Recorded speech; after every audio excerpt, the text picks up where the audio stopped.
Emory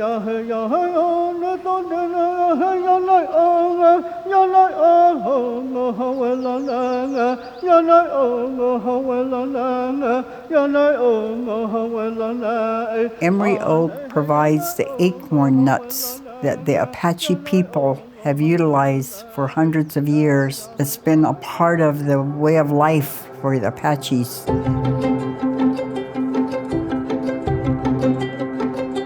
Ever since I can remember, when the acorn season came, that was one of the main things that our family wanted to do, was make sure that they got their acorn crop in. We stayed for sometimes a week at a time. Thought that was a great time to be out in the country and pick the food that we depended on.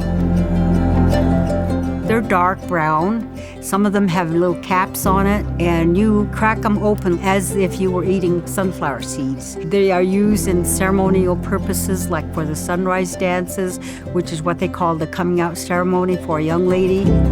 I remember when I was 5 years old, picking with my mom and dad. We laugh, we joke around, we sing as we're picking any kind of songs. And that's what brings happiness out in nature when we're picking acorns. My family used to pick acorn ever since I have known, but it seemed like with the weather changing and all, to where acorns are coming in late into certain areas. Right now our forest is too thick. We have undergrowth that is in the Emory oak, the stands that I've seen in Sedona, the stands that I've seen here. They're full of brush in the understory.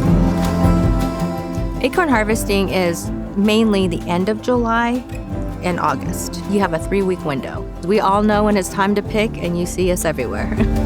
If you ever get a map and you look at the Apache territory, you'll see that our historical territory basically lines up with the acorn Emory oak groves. That's why I'm working with the Tonto National Forest and the Coconino on this collaborative tribal restoration project. Years ago, we would be able to just go and pick. With the development coming on, it's hard for us to just go into the yards that we used to pick in. We have to ask permission.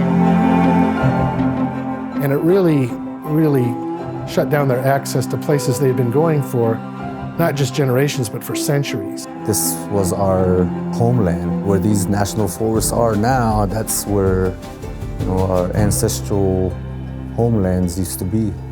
So just to restore that would be something like a good achievement.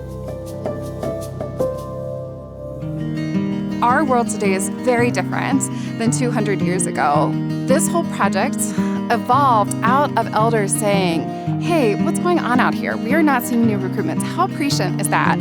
That they were out there and they were just thinking, oh gosh, something just doesn't seem right. They sounded the alarm. So they saw this years back, so they brought this project to fruition so we don't lose our culture, so we don't lose the trees, so we don't lose this food. We have invasive species occurring in these stands. We have lots of roadways. We have changing climate. We have all of these different factors. So the idea is really simple. You go into these Emory oak stands and you remove the vegetation that shouldn't be there. The Forest Service has been great in ensuring that we restore these plants, whether it's through seedlings, whether it's through replanting, whether it's cleaning the area to allow it to grow. So this project has been going on for probably around 10 years. What we've been working closely with the tribes on is to identify places where they've traditionally harvested the Emory oak acorns. We'll do projects that help protect and promote those trees. It's just very gratifying that a federal agency like the Forest Service has picked up this gauntlet and trying to do something. And it's not really, the ultimate outcome isn't just to save the Emory oak for future generations of everybody. It can't help but increase the general health of the entire forest. In preserving the Emory oak, what I foresee is a grove of oak trees that are going to produce the best acorn possible, that's going to continue with the tradition as our kids are being taught how to use it, and also they will use it in their ceremonial purposes. We have seen some positive impacts. We're seeing new trees grow. I appreciate the initial group of spearheading and forward thinking. And now that first step has become leaps and bounds to where we're at today. This project is important to the Apache to ensure that we continue to practice and teach our traditional foods to our families, to our children, and so that can be passed on for generations.